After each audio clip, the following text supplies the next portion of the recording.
Greetings, ladies and gentlemen, and what you might be thinking.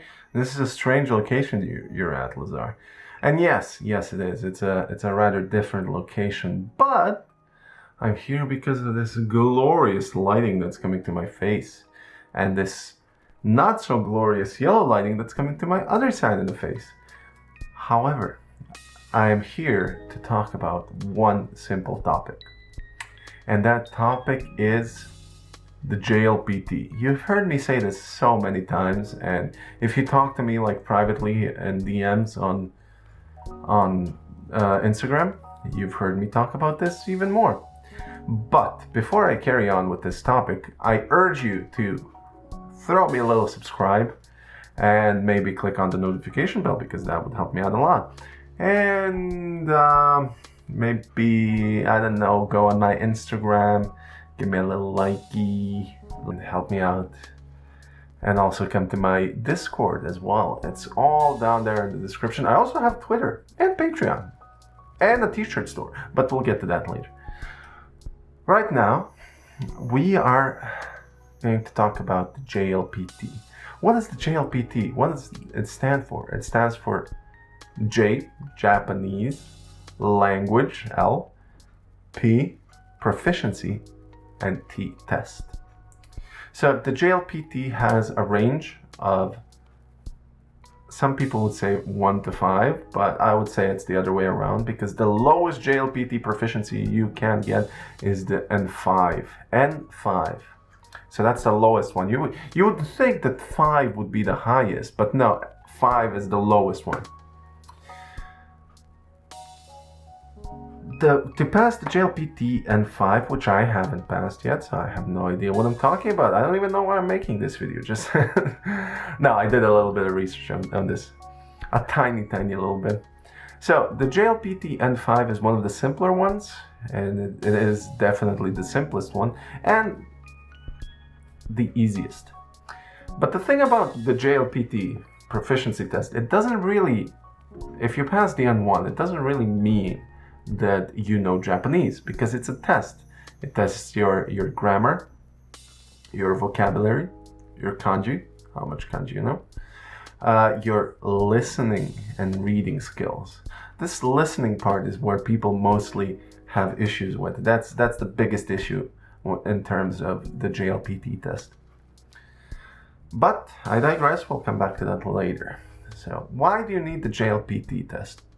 Well, you don't need the test itself, logically. You need to pass the test. You need to pass a certain grade in order to achieve something in Japan. If you want to go to Japan, and this is very important, if you want to study in Japan, or if you want to work in Japan, you are going to need a minimum of JLPT N2, which you can imagine it's kind of hard to get because N2 is the second highest. Of all of them, you would have to know quite a lot. I think you need to know about 3,000 kanji and like 1 trillion words. I'm making that up, but I don't know how many words exactly. I should have written this down, but I didn't. However, if you're going to study in Japan, there are some universities which will accept you without the JLPT, and then they will send you through what is called an intensive Japanese study course, which is basically you spend 6 months doing nothing else apart from studying Japanese. This should get you up to N3, and then you will probably get a higher level of Japanese by the time you finish university, and by the end of it you should probably already be knowing a lot of Japanese because you've been studying and living in Japan for like 4.5 years. You should know it. You definitely should know it. It's like you're living in a foreign country where you should know the language. If you live on wherever for 4.5 years, you're gonna learn the language. If you don't, I don't know. That sucks, man. What can I tell you? It's a bad deal. So let's carry on the topic. If you want to work in Japan, any type of work in Japanese. When I say any type of work, I mean in Japanese, I mean you can probably work as an English teacher. I mean, not probably. You can definitely work as an English teacher as a ALT using the JET program or Interact program. You can work without knowing any Japanese whatsoever. But it's beneficial if you do know some Japanese, because it's going to help you a lot. A lot of people in Japan don't know Japanese. So most of the people in Japan don't know any English. What did I just say? I just said a lot of people in Japan don't know any Japanese. What is wrong with me? What is wrong with me? God damn it. Jesus. So, what I meant to say is a lot of people in Japan don't speak any English, not a lick of English at all. They know how to say hello, they know how to say good, okay, stuff like that, and like basic stuff. But most of them do not know any. So it's very important that you maybe learn a little bit before you go there. And if you want to live in Japan, you're gonna need the JLPT. N2 is a very, very high number. What I don't understand really is why people even bother going through N1, not bother going through N1. Why do people even bother going through N5, 4, and 3? Because they're basically worthless. Maybe it's some sort of check mark, like a sign of your progression, or maybe people just like diplomas. I don't know. Maybe you can answer in the comment. Would you take the JLPT N5 or N4 or N3? Comments below.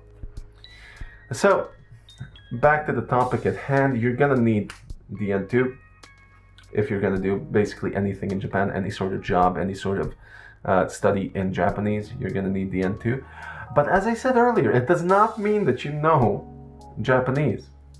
It means that you know enough that you studied for the test, for the JLPT test N2. And the way it's constructed is kind of bad in my opinion. I don't like the way it's constructed, because it's mostly, a lot of people can pass it without being able to hold a conversation in Japanese. It's a multiple choice thing. Or so I've heard. It's a multiple choice thing where you don't really write anything in Japanese. You don't really speak anything in Japanese. You just pick the correct answer, which I don't know if I've ever talked about this to anybody, which I think is horrible. Like horrible. That's the whole gripe I have with the American testing system. Like color in the dots. It's stupid, and doesn't create critical thinking. Like, you basically see the answer and you just need to guess which one the answer is. You don't have to write it out, which I would say is horrible. Like I already said 3 times. What is wrong with me? I like that word, horrible. Horrible. Horrible. Now we're up to like 7. Anyway, should you stress and should you study Japanese without the thought of the JLPT? And does that mean you're gonna pass it? Not necessarily. The answer is not necessarily. Because, as I said earlier, the JLPT test is constructed in a way where you can know perfect Japanese. Perfect Japanese. And you might have a hard time passing N2. You will probably pass at the N2, but you're gonna have a problem passing the N1, which is unfair because if maybe you've lived in Japan for a long time, you already know a lot of Japanese, you already live there, you already, like maybe you have a family, a Japanese family, all sorts of stuff like that, and you still can't pass the N1 because of the way it's constructed. But conversely, that also means that you can not know any Japanese and study just for the N2 test and pass it. It is possible, and I have heard it and I have seen it done.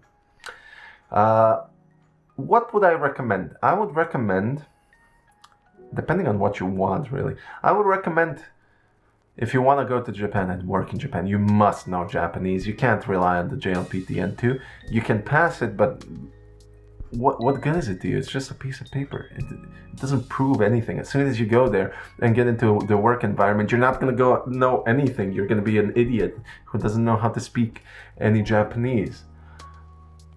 if you go to a university, it is doable. It is doable if you pass the N2. It is doable to live in and study at a university, but you're gonna have a really hard time until you learn the language naturally.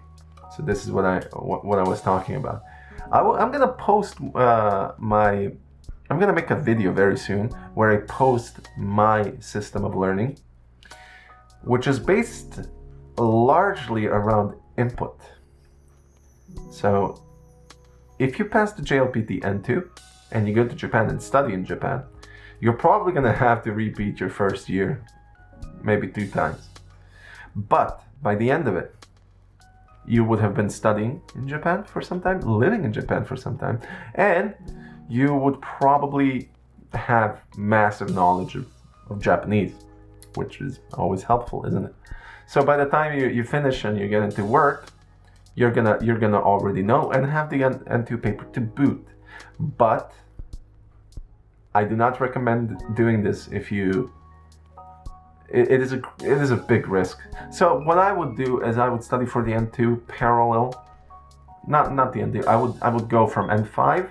I wouldn't really go and get the certificate of knowing N5, but I would go through N5 while I'm studying Japanese on the other hand. So I'm studying Japanese, I'm learning normal Japanese, and at the same time I'm learning the Japanese needed for the JLPT test. That's what I would do. Currently my study plans are all on hold. I know, I think you probably noticed that I haven't uploaded any study guides. They're currently on hold because I have some other projects which are more pressing, like earning the $10,000 for the visa. It's like I can't do anything with getting into a university if I don't have the money to sponsor my visa. So that's way more pressing in my opinion than actually learning Japanese at the moment. So yeah, that's all what I have for you today. But please follow me on Instagram. I post lovely photos every day, lovely photos of Japan. A lot of them were taken by me. A lot of them I just curate what I find online and post them there. So it's very aesthetically pleasing, and I'm sure you will enjoy it. That's thing number 1. Thing number 2 is my Twitter, where I post relatively regularly, and I talk about all sorts of topics, what I'm doing during the day, and yeah, it's Twitter. What do you want me to say? It's Twitter. The next thing is I wanted to mention is I made a Patreon, but I believe that I'm too that my channel is too small for a Patreon. However, if you have a few bucks laying around, just pop a few dollars my way. I'm gonna be very grateful, and you will be helping me get to Japan, where I will make Japan vlogs next year.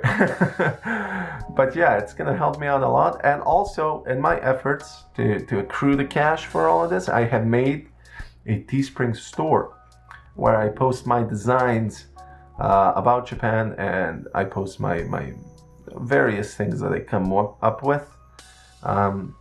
I will probably add a coupon code down in the description if you go there from here, which will give you, I would say, 15% off on your purchase. So go and check out my Teespring store. I think I did a good job with the designs, but you can critique me all you want and say this is bad. It's fine. I don't mind. Just go and look at it, see what you like, see what you don't. If you buy, you buy. If you don't, you don't. You capiche? Anyway, that's it for me for today. Remember, like it, subscribe it, bell it, and comment it, and love it. And I'll see you on my Instagram and Twitter. Bye bye, ladies and gentlemen.